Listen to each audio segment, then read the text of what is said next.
The reason you don't feel like yourself anymore is because you've forgotten one thing. The only thing that matters. It's something that you used to know, but you learned to ignore.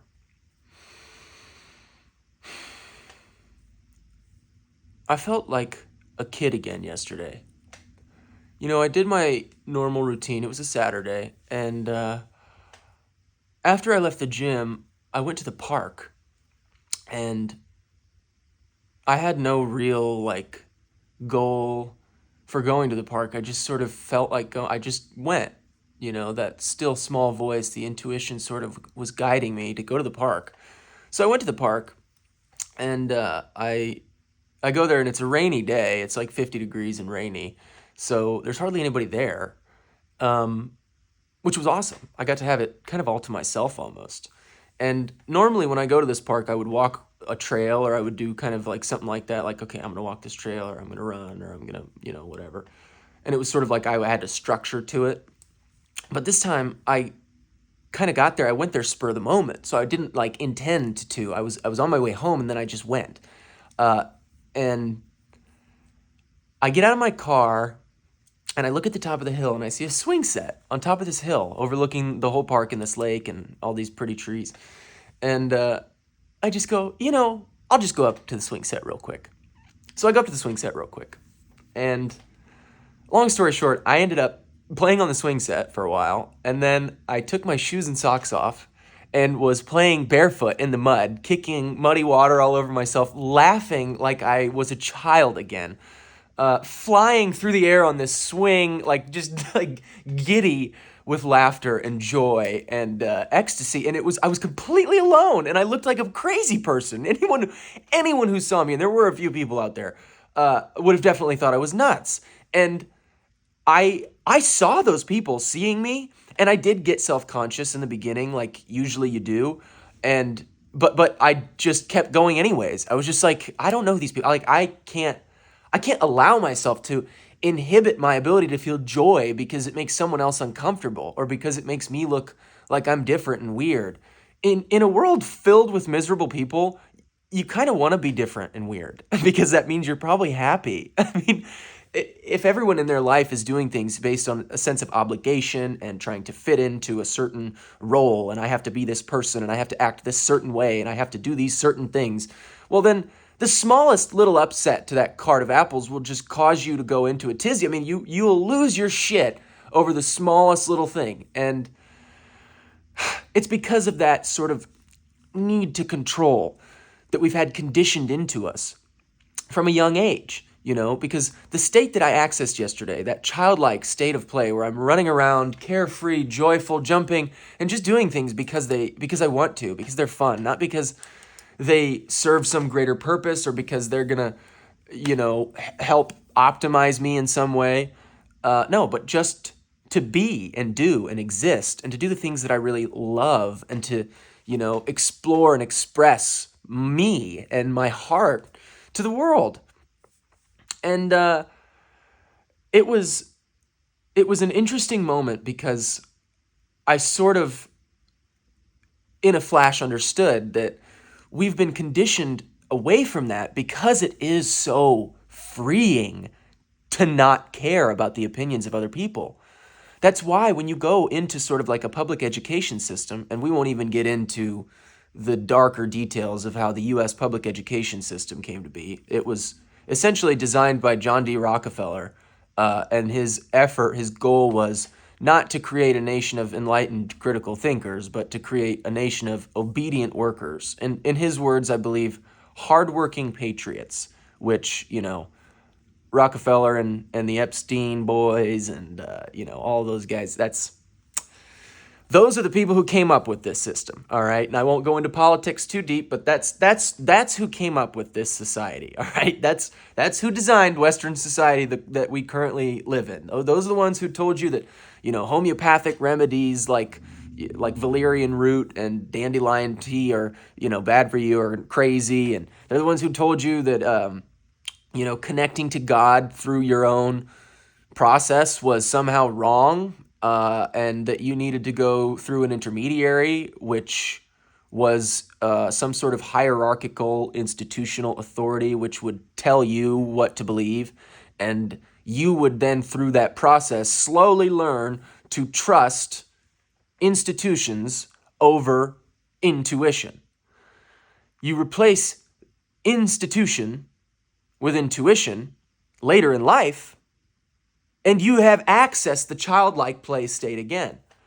The only issue with doing this is the things that people talk about, like this sort of matrix conditioning, it really only has power over you insofar as you believe that it does, which sounds like it would be very easy for you to just sort of disconnect from all of that conditioning.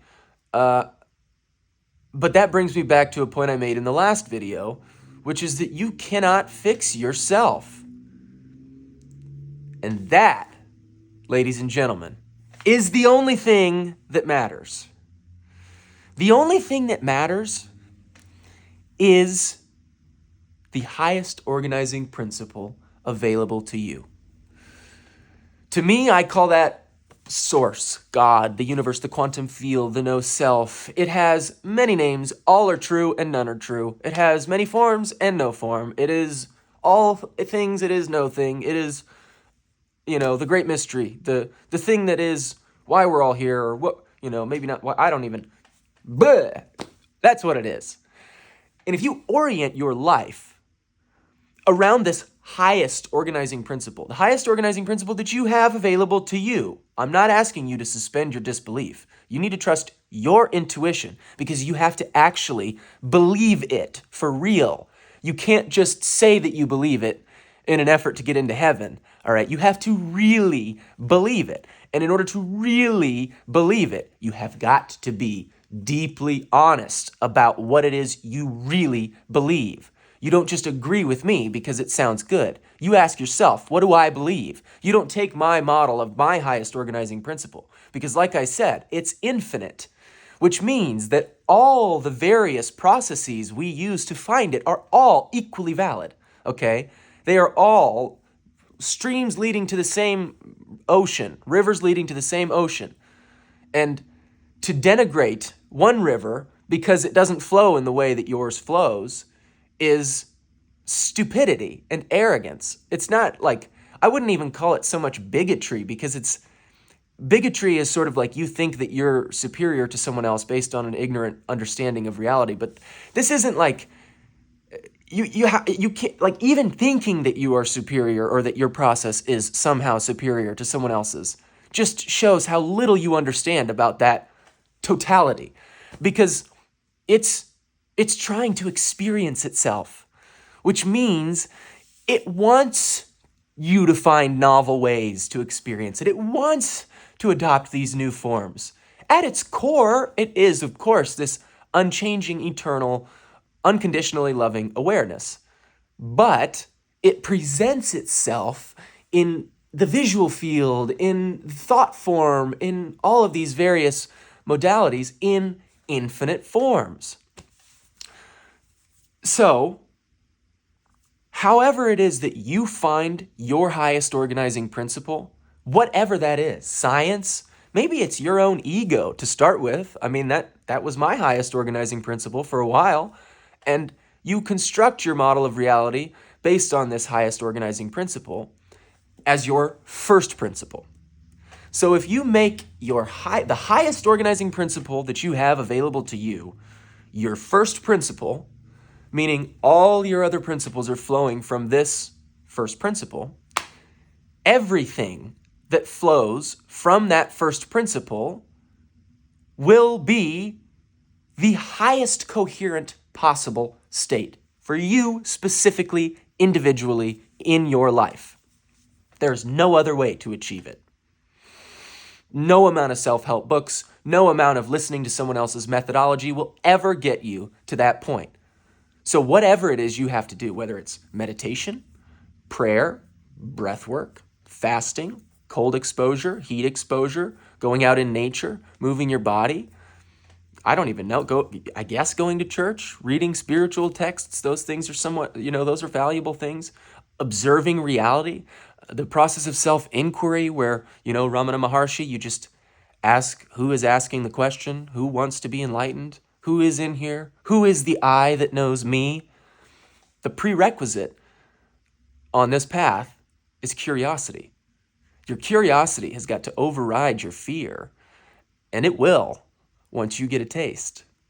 Oh, it will. So, the homework. Find some kind of a process that works for you. Engage with spirituality. I got into spirituality through UFOs.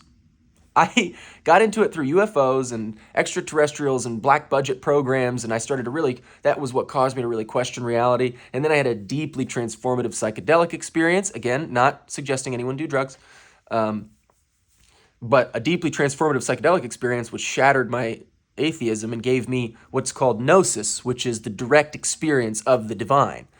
And after that, I had essentially reached the Carl Jung state. There's a interview clip of him years ago where he says, or he's asked, do you believe in God? And he responds and he says, believe? No. I know. I don't believe. I don't have to believe. I know. He says he doesn't believe in God. He knows. And he's right to say that. Faith is not for believing in God. You should know. After seeking and having had a direct experience with that totality, you should know. Faith comes in when you have to trust that force. You have to trust that it wants what's best for you. You have to trust that it's going to care for you even when you can't see where it's leading. That's what faith is really for. So, ladies and gentlemen, good luck. I am not a priest. I am not a prophet. I am one of you. I asked the question one day, and here I am, having received some of the answers. And the answers I did receive were so beautiful and so encouraging that I am inspired now to urge others to seek to find those answers for themselves. I love you all so much, and remember, you make that highest organizing principle your first principle. Everything that flows from it, everything, your relationships, your money, your career, your family life, everything.